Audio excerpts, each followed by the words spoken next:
The Bright Side with Sarah White. Welcome everyone to episode 2 of The Bright Side. I'm so glad that you're with me, and I'm with Raphael Tincher, and he is from Ted's Pawn Shop. How are you, Rafe? Very good, thank you. Thanks for being here. Yeah, thank you. Thanks for having me. So one of the things that I've just been so interested in is people's backstories, and why I wanted to start The Bright Side, especially for those of you who maybe are tuning in for the first time, was to talk about stories of people who have had something difficult happen and have overcome that difficulty. And so I want to go all the way back, because this is a family business. You're one of 4 brothers. Yep, 4 brothers. Tell me about that. So my dad and grandpa started the business. We started in 1970, about 8 blocks back that way on the corner of Williams and Forest in Norwood. So originally it was a small corner grocery store, full grocery store, like deli, fruit. I mean, they ground up hamburger and everything, all produce, you name it, beer, pop, wine, cigarettes.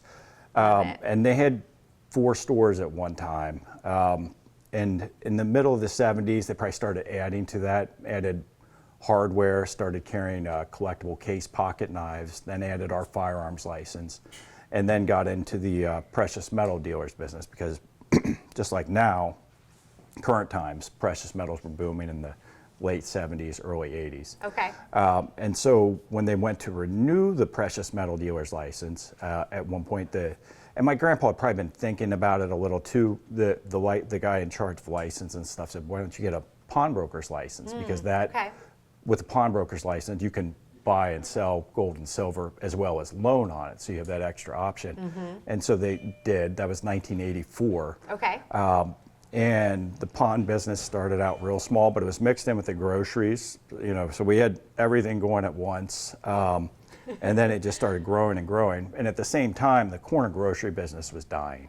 Was it the only kind of store of its kind at the time, though? Was it? I would say that had a little bit of, store? I would say probably. I mean, I'm sure somebody somewhere else in the country had something similar. I meant like in its neighborhood. Yes. Yes. Yeah. Okay. Nowhere. There were other corner grocery stores. That used to be a staple. Right. Of course. But yes, we were the only one that probably did everything from firearms and hardware to, gold jewelry and yes. Yeah. And so with the grocery business dying, and the pawn business just started growing more and more, it eventually took over, and that's what we became. So we went from we were over there with a small 3,000 square foot building that used to be a grocery store, and it was full line pawn shop. Guitars, TVs, VCRs, turntables, gold jewelry, diamonds, watches. And then in 2011, we were able to move to here, our bigger location. Right. I wouldn't say new, but, but we've bigger, we've been here for a while now. So here we've got 5,000 feet of showroom floor and a total of 20,000 square feet, so we can take in a lot more stuff. And it just continues to grow, and it continues to be a family business. So. Yes, I wanted to kind of go back to your childhood growing up in the business. What was that like for you? What was it like to grow up with your other 3 brothers that now work with you here? Right. Well, interesting and fun. It's great. So yes, we all did grow up working in the business, whether it was the grocery business or the pawn business. I can remember as far back as 1984, so I'd have been in 4th grade, working in the shop. We all grew up working, so if you weren't doing sports or in school, you came into work. If you had a snow day off school, you got to go in and shovel the sidewalk at work and do other stuff. Did you like to come into work, or were you like trying to add extra sports to your life so that you didn't have to come into work? It's a mix. A mix, yes. So we got good work ethics. We learned you work. That's what you do. Absolutely. And made money doing it too. So that helps out with college and things like that. And we were forced to save it. I mean, I can remember when I'd work Saturdays, you'd make $3 for a day. My dad you could have $1.50, and you had to put $1.50 and save it. Oh my gosh. That's so crazy, but also really cool that it was a family business. And then your mom also still works here. Yes. So my mom works here. She comes in. We keep her busy, and she's in charge of us. She's the actual boss of everything here. But no, so I grew up I got to spend a lot of time with my dad, my grandpa, my grandma worked in the business, aunts and uncles, and of course my siblings, even my sisters who don't work here anymore. They've gone on to other things. They worked here too. So why do you stay? Why do you love this family business? Why do you, not that I'm saying Sure. like you should Yes. leave. I'm just saying, why was this important to you to continue your family's legacy, to keep doing this with your brothers? I mean, all your brothers ended up staying with you. Your mom's still here. Yeah. Why do you want to keep doing this? Well, there's a mix to that probably, because we all have degrees in different things. I mean, I'm actually an attorney also, but I don't actively practice. I keep my license up. Okay. But we really enjoyed the business, and the pawn business is a very interesting business because you can have a little something different every day. There's a lot of stuff, yes, you do same thing over and over sometimes, but you meet interesting people. We get people from all walks of life, all demographics, different stories. But working with family, it's kind of, I mean, to get to spend all that time with my dad, that most people, you grow up, you move out, you get a job somewhere, you see your family maybe at family functions or dinners or sports games now and then, maybe Sunday dinners, but we get to spend time with our family every day. So we're all pretty close. I mean, we can have better family fights than they have on some of the pawn shows, you know, but we all get along pretty well. So Yeah, that is true. Yeah. What's that really famous pawn show? And they're all brothers. well, it's the one in Las Vegas, Yes. Pawn Stars. Yes, yeah. Pawn Stars. Yeah. Aren't they brothers, or they're all like related? Yeah, it was a friends dad, a and- grandpa, and son, and his friend. And So you guys should have your own show. we you could have never had a know. very interesting one. Yeah. So tell me a little bit about pawn store life, because for a lot of us listening, or for me myself, Sure. like I'm not in a pawn store all the time. Tell me about Yeah. what it's like to run one, and if you can think of a fun, interesting story, that would Sure. be fun too. So the pawn business is basically, it's the oldest form of banking. Started in ancient China and then continued throughout history. It's collateral-based lending, so it's not based on credit. It's not based on who you are, where you come from, what you look like. It's based on the item that you're bringing in. Right. And that's the majority of our business. While we do also buy things from people when they don't want them, it's something they want to get rid of, it's mainly collateral lending. So, and most people do end up, and we have high redemption rates. Most people come back for their stuff. Every state is different. State like Ohio, we have a minimum of like 4-month loans. Okay. Some states might be 30-day loans or 3 months.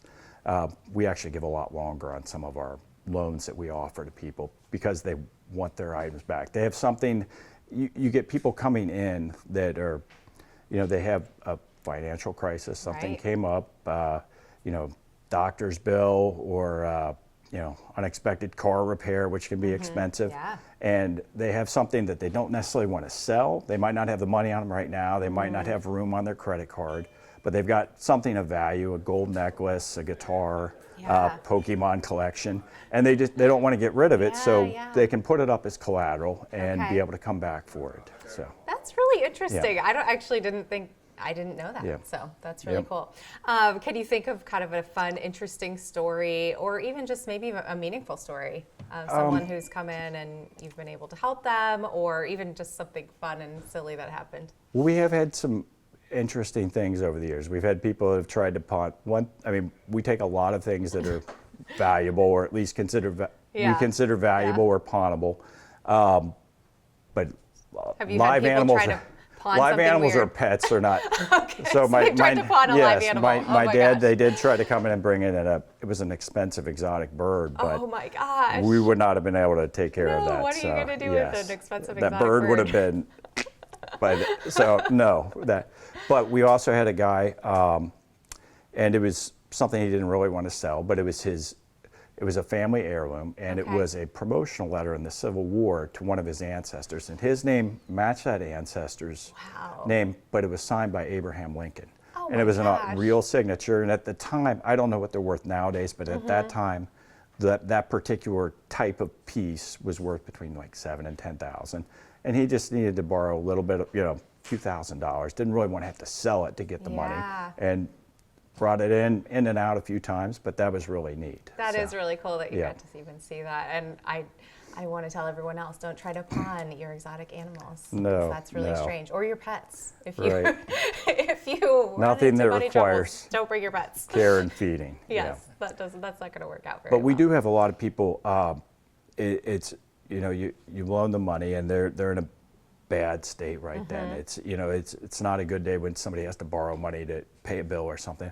But they're extremely grateful when they can come back and they can get out, say, their grandma's ring that they had Yeah. pawned. It means a lot more to them than the money, Yeah, which is why absolutely. they just borrowed on it instead of Yeah. selling it. And we get people that thank us every day for being here and taking care of their stuff and providing our services. That's really cool. I actually didn't know any of that. So about pawn shops or Yeah.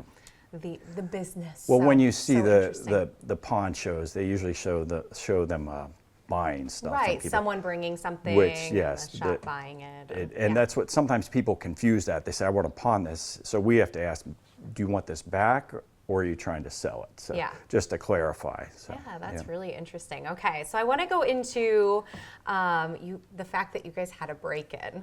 We did. And one of the parts of this show that's really important to me is to kind of highlight things that people and businesses have gone through that have been very difficult, and that how they have been able to recover and come back from them, and maybe even in hindsight's 2020, be able to see the bright side. And that's why I'm calling it the bright side for Yeah. this show. But I know a break-in isn't bright in any way, but let's talk about the break-in. Let's talk about how you've been able to come back from that. Sure.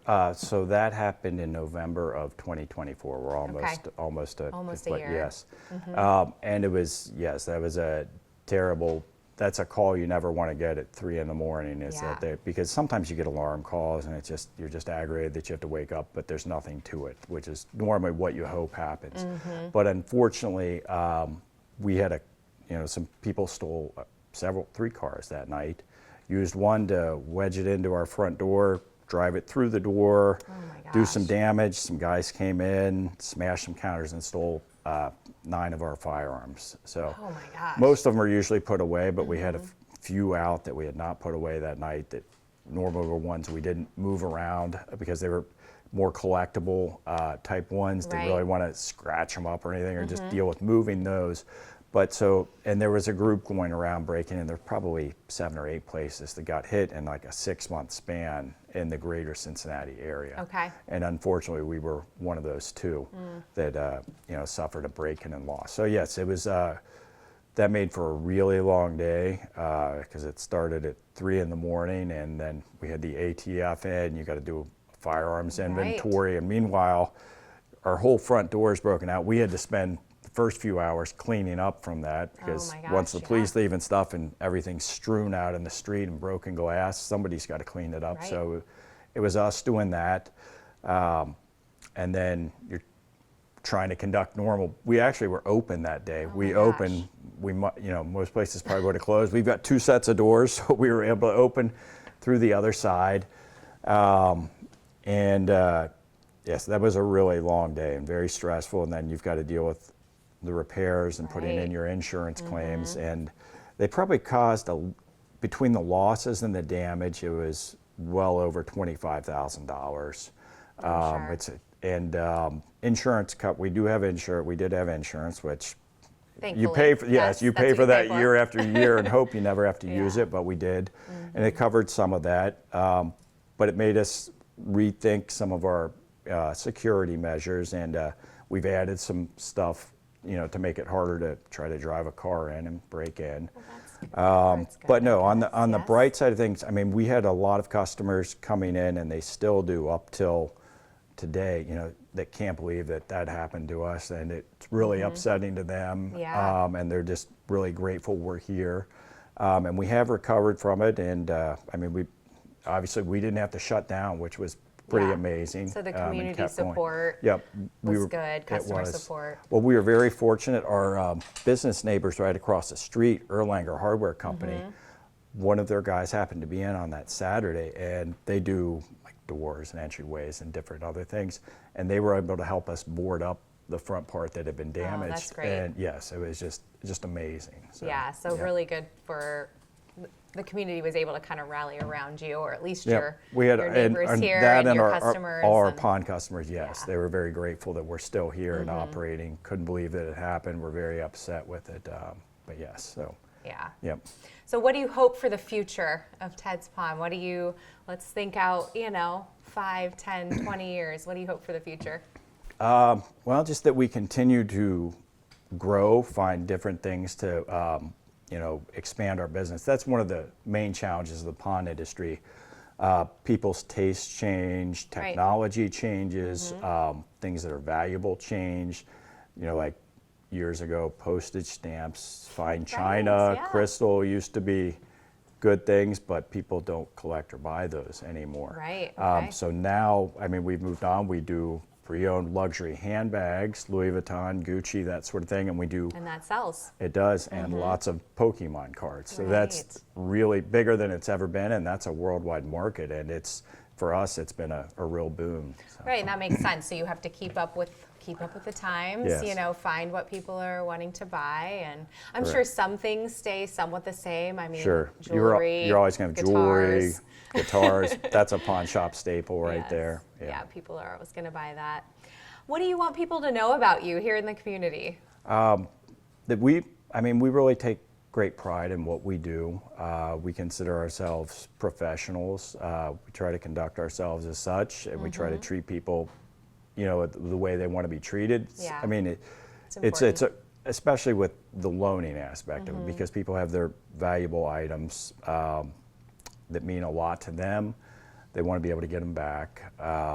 And sometimes when you're borrowing money, you're not necessarily in a good mood, or you're not necessarily, you want to be treated, like a human would Yeah, like to be treated, and that's absolutely. what we try to do.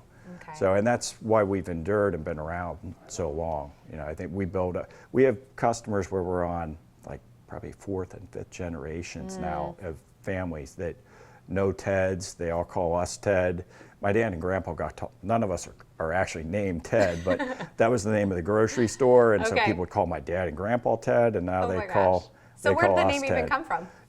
When they originally bought it, I think it was Ted's Finer Meats, maybe. Oh, so they and bought it from just someone kept, else and they yes, kept the they Ted kept it as Ted's Market, and then it became Ted's Pond, and still Ted's Pond to That's today. actually really funny that Yep. there's no one named Ted. Yep, it's our stage name, all I of us. love it. Yeah. Okay, if someone wants to come out and find you, let people know how they can find you. You can give them an address, a website, Sure. all that fun stuff. Well, we're here in the heart of Norwood, centrally located, 2026 Delaware Avenue, corner of Montgomery and Delaware in Norwood. Great. You can find us online at tedspond.com, Ted's Pokepond. We have a YouTube channel where my brothers do videos and all kinds of stuff with Pokemon. We have an arms list page for firearms. So and you can find us on Marketplace on Facebook too. All right, Yeah. great.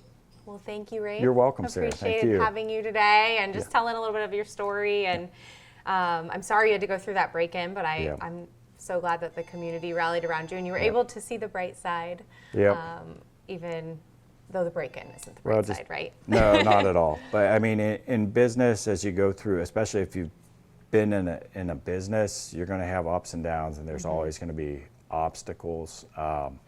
Things happen that seem really bleak at the time, but it's kind of just like life. Yes, you have to keep moving forward, and you have to keep focused on the good stuff. So, Yeah. Well, thank you. Yeah, you're Appreciate you welcome. sharing that. All right. Thank you guys so much for watching episode 2 of The Bright Side. We are super thankful that you are here and you are watching. Make sure you stay tuned. Episode 3 will be coming soon. The Bright Side with Sarah White.